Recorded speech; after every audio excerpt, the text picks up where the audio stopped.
বাংলাদেশ প্রতিরক্ষা দপ্তর তুরস্ক থেকে সমরাস্ত্র ক্রয়ের পরিমাণ কমিয়ে দিয়েছে। বিষয়টি নিশ্চিত করেছে দেশটির একাধিক। Hello guys, welcome back to another video. Viewer फिर से बहुत ही ज्यादा इंपॉर्टेंट वीडियो होने वाली है बांग्लादेश और तुर्की के रिलेटेड। वीवर तुर्की जो है वो बांग्लादेश को बहुत ही ज्यादा पावरफुल किस्म के वेपन प्रोवाइड करता है। क्या बांग्लादेश की अब जो मौजूदा गवर्नमेंट है और तुर्की की गवर्नमेंट, इन दोनों के दरमियान कोई डील न्यू होगी? बहुत ही ज्यादा वीवर इंपॉर्टेंट वीडियो है। अभी तक आप लोगों ने हमारे चैनल को सब्सक्राइब नहीं किया हुआ, जल्दी से हमारे चैनल को सब्सक्राइब कर लीजिएगा। विदाउट वेस्टिंग टाइम वीडियो को स्टार्ट करते हैं। বাংলাদেশ প্রতিরক্ষা দপ্তর তুরস্ক থেকে সমরাস্ত্র ক্রয়ের পরিমাণ কমিয়ে দিয়েছে। বিষয়টি নিশ্চিত করেছে দেশটির একাধিক ডিফেন্স ম্যাগাজিন। এখন প্রশ্ন হচ্ছে, কেন হঠাৎ করে সমরাস্ত্র ক্রয় কমিয়ে দিয়েছে বাংলাদেশ? বিপরীতে কী ধরনের পদক্ষেপ নেবে প্রতিরক্ষা দপ্তর, তাই তুলে ধরব আজকের প্রতিবেদনে। 2019 সালের পর থেকে তুরস্ক থেকে রেকর্ড পরিমাণে সমরাস্ত্র কিনেছে বাংলাদেশ সামরিক বাহিনী। বিষয়টি রীতিমতো বিস্ময়কর ছিল, কারণ চীনের মতো দেশকে টপকে বাংলাদেশের 1 নম্বর সমরাস্ত্র সরবরাহকারী হয় তুরস্ক। বাংলাদেশ সামরিক বাহিনী তুরস্কের সমরাস্ত্রকে অগ্রাধিকার দিত। তার প্রধান কারণ দেশটির সমরাস্ত্র কোয়ালিটি, সাশ্রয়ী মূল্য এবং কঠিন শর্ত আরোপ না করা। এছাড়াও ভূরাজনৈতিক ইস্যুতে ব্যালেন্স করা সম্ভব ছিল। সব দিক থেকে আদর্শ হবার কারণে সমরাস্ত্র বাজার দখল করতে সক্ষম হয় তুরস্কের প্রতিষ্ঠানগুলো। বাংলাদেশ গড়ে প্রতি বছর 600 থেকে 900 মিলিয়ন ডলারের সমরাস্ত্র ক্রয় করে, বাংলাদেশি টাকায় যার পরিমাণ 6 থেকে 9 হাজার কোটি টাকা। শুধুমাত্র তুরস্ক থেকে 300 থেকে 350 মিলিয়ন ডলারের সমরাস্ত্র ক্রয় করে প্রতিরক্ষা দপ্তর। বাংলাদেশের 1/3 সমরাস্ত্র গত 4 বছর যাবৎ তুরস্ক একাই সরবরাহ করছে। তাই বাংলাদেশের সমরাস্ত্র বাজার নিয়ে দেশটির সমরাস্ত্র উৎপাদনকারী প্রতিষ্ঠানগুলো অনেক বেশি আগ্রহী। 2022 সালের শেষ দিকে হঠাৎ করে বাংলাদেশ সমরাস্ত্র ক্রয়ের পরিমাণ কমিয়ে দিয়েছে। এছাড়াও যে সকল সমরাস্ত্র বাংলাদেশ অর্ডার দিয়েছে তার পেমেন্ট করছে না। বাংলাদেশ যদি পূর্বে অর্ডার করা সমরাস্ত্রের পেমেন্ট না পাঠায়, তাহলে উৎপাদন স্থগিত করবে। তুরস্কের পক্ষ থেকে বলা হচ্ছে বাংলাদেশের ডলার সংকট এর জন্য দায়ী। বাংলাদেশ সরকার বর্তমানে রিজার্ভ সংকটে রয়েছে, তাই প্রয়োজনীয় অনেক প্রকল্প সাময়িকভাবে স্থগিত করেছে। তার মাঝে প্রতিরক্ষা সেক্টর অন্যতম। বাংলাদেশের প্রধানমন্ত্রী শেখ হাসিনা সাম্প্রতিক সময় একটি বক্তব্য দিয়েছিলেন। সেনাবাহিনীর অনুষ্ঠানে তিনি বলেন, প্রয়োজনীয় সমরাস্ত্র বাংলাদেশ কিনেছে, তবে অর্থনৈতিক কারণে আপাতত কিছুটা ধীরগতিতে হচ্ছে, তবে আবার সংকট শেষ হলে প্রয়োজনীয় সমরাস্ত্র পাবে। বিষয়টি প্রমাণ করে তুরস্কের ম্যাগাজিন যে দাবি করেছে তা শতভাগ সঠিক। বাংলাদেশ প্রতিরক্ষা দপ্তর পেমেন্ট না করলে অনেক সমরাস্ত্র নির্ধারিত সময় পাবে না। তার মাঝে হিসার এয়ার ডিফেন্স সিস্টেম অন্যতম। বাংলাদেশ তুরস্ক থেকে যে সকল সমরাস্ত্র অর্ডার দিয়েছে বলে জানা যায়, তার মাঝে অন্যতম এয়ার ডিফেন্স সিস্টেম।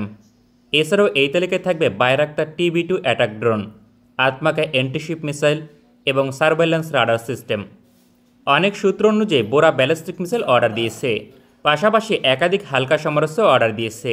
তার মাঝে আধুনিক রাইফেল এবং পার্সোনাল গিয়ার্স অন্যতম। নিয়ম অনুযায়ী বাংলাদেশ নির্দিষ্ট সময় পরপর এই সকল সমরাস্ত্রের জন্য পেমেন্ট পাঠাবে। ধরুন বাংলাদেশ 300 মিলিয়ন ডলারের চুক্তি স্বাক্ষর করেছে, যার আওতাধীন 1 রেজিমেন্ট বোরা ব্যালিস্টিক মিসাইল সরবরাহ করবে রকেটসান কোম্পানি। বাংলাদেশকে একসঙ্গে 300 মিলিয়ন ডলার প্রদান করতে হয় না, বরং উৎপাদন শুরু করার জন্য সর্বোচ্চ 25% অর্থ পেমেন্ট করতে হয়। তারপর 6 মাস অন্তর অন্তর 300 মিলিয়ন ডলার পরিশোধ করতে হবে। এখন বাংলাদেশ রিজার্ভ সংকটের কারণে নির্দিষ্ট সময় পেমেন্ট করতে ব্যর্থ হচ্ছে। বাংলাদেশ সামরিক বাহিনীকে এই কারণে পূর্বে অর্ডার করা সমরাস্ত্র পেতে বেশি সময় অপেক্ষা করতে হবে। তবে তুরস্কের সঙ্গে বাংলাদেশের সামরিক সম্পর্ক ঘনিষ্ঠ থাকায় এই সমস্যার সমাধান করা সম্ভব। বাংলাদেশ সরকার পরবর্তীতে পেমেন্ট করার প্রতিশ্রুতি দিলে উৎপাদন চালু রাখবে প্রতিষ্ঠানগুলো, কারণ ভবিষ্যতে বাংলাদেশের সমরাস্ত্র বাজার ধরে রাখতে হলে এই ধরনের সুবিধা প্রদান করা বাঞ্ছনীয়। পৃথিবীর অসংখ্য দেশ এই ধরনের বাড়তি সুবিধা প্রদান করে। আশা করা যায় বাংলাদেশ সরকার পেমেন্ট করতে না পারলেও উৎপাদন চালু রাখবে তুরস্ক। তবে সমস্যা হচ্ছে বর্তমানে নতুন করে সমরাস্ত্র অর্ডার দিচ্ছে না। প্রায় 8 মাস অতিক্রম করতে যাচ্ছে, অথচ এই সময়ের মাঝে কোনো সামরিক চুক্তি স্বাক্ষর করেনি। 2019 থেকে 2022 সালে মাঝামাঝি সময় পর্যন্ত নিয়মিত নতুন নতুন চুক্তি স্বাক্ষর করত প্রতিরক্ষা দপ্তর। নিঃসন্দেহে রিজার্ভ সংকট সামরিক বাহিনীর অগ্রগতিকে বহুলাংশে ক্ষতিগ্রস্ত করেছে। তবে তুরস্ক বাংলাদেশের এই সমস্যাকে সমাধানের চেষ্টা করছে। বিষয়টি নিশ্চিত করেছে দেশটির ডিফেন্স ম্যাগাজিন।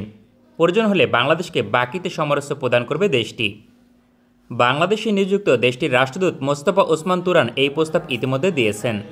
বাংলাদেশ প্রতিরক্ষা দপ্তর প্রয়োজন মনে করলে তুরস্ক আর্থিক ঋণ সহযোগিতা করবে। সেক্ষেত্রে সামরিক বাহিনীর প্রয়োজনীয় সমরাস্ত্র কিনতে পারবে নগদ অর্থ ছাড়াই। তবে বাংলাদেশ সরকার তাতে আগ্রহী নয়, কারণ দেশের ঋণ আর বৃদ্ধি করতে চাচ্ছে না। বরং নিজেদের সংকট সামাল দিয়ে পরিস্থিতি মোকাবেলা করবে। এজন্য 2023 সালের একটি বড় সময় অপেক্ষা করতে হতে পারে। তবে আগামী 6 মাসের মাঝেই তুরস্কের সঙ্গে নতুন চুক্তির সম্ভাবনা প্রবল। এজন্য উভয় দেশের মাঝে আলোচনা হচ্ছে।